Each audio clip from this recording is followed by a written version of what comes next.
So, one second.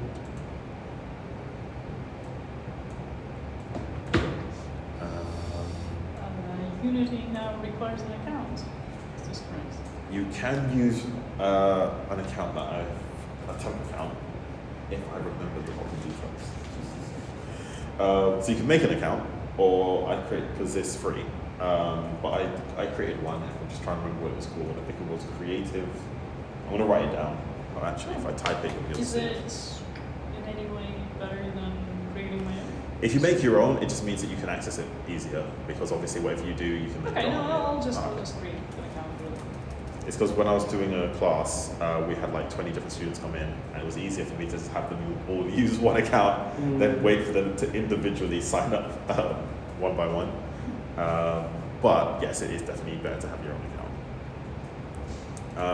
What I'll do is I'll let you set that up, and I'll continue just kind of with this part of the explanation, and then when you're ready, we'll do like a little recap. Yep, sure. Thank you. So we're going over the prefab. And what I was going to get at was file structures. So as I said, I created all our assets, all scripts, prefabs, scene. If this was your project, as it is right now, that's fine, because that's very easy to manage. But once you reach multiple characters, you're going to quickly see how very chaotic this gets. I found that personally, and other people have their own strategy, I would rather have one asset, and I'll call this, I'll call it Tago. So this character here, his name is Tago from Silent Symphony. And Tago will have the same simple structure that we were just talking about. So we have, I'll call it asset, and I will have scripts. You might not need scripts because most objects only have one, but if it's a character, they might have more than one script attached to keep things simple. And then what I'll do is I'll take all of this and move it into Tago. And there's a reason why this is a better approach as well. Move this into Tago. And we haven't got any script yet, but we'll get around to that. If I wanted to create a new project, an entirely new Unity project, and I wanted to use the same character, if I was to drag this prefab into another scene, it would just break. Because it's going to look for all of its associated components. So if you need to find those components out of a list of 1,000, well, I'll even give you an example, because this is exactly what my colleague did.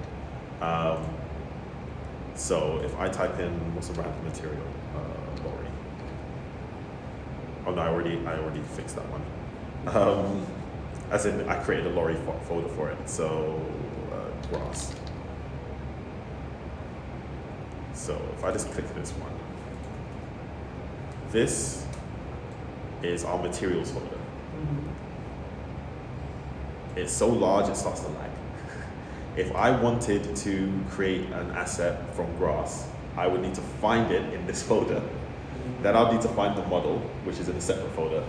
Then I'll need to find the scripts for it, which is in a separate, and then bring them all together and move them to another scene. Once a project gets big, that is a nightmare.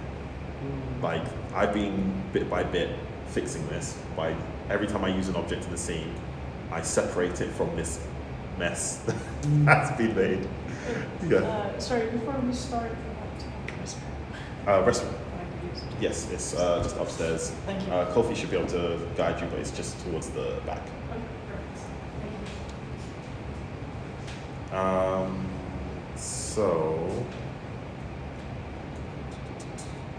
So that was the point I was getting at. It's easier to say I have a Tago folder and everything associated with it is in here. If I move that folder from this scene to another, I can immediately start using the asset. Now, if you create cross dependencies across other scripts, for example, sometimes you'll have what's called a scene controller, which will just be used to like manage the level or manage like rules of the game and stuff like that. And I say in my script, access the screen controller, the scene controller.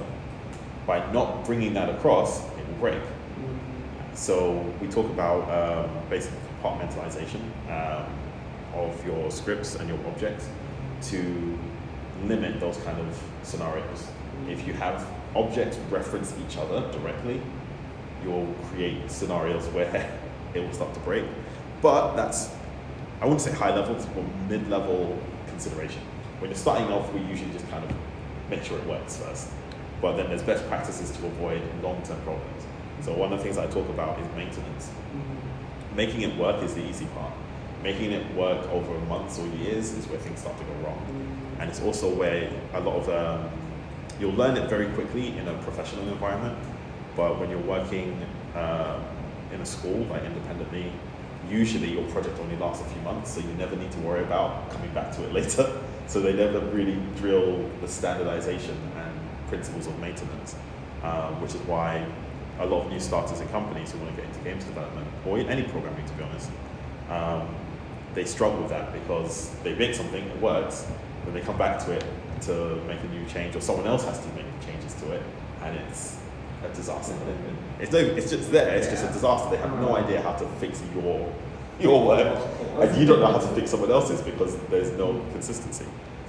So I like to mention it now, but we're not going to go into the depths of it because it's a whole kind of rabbit hole. So now that we've done that, I'm going to continue with this scene. We spoke last time about game development. So what I'll do is I'm going to go back to the one that I had earlier, up on the screen.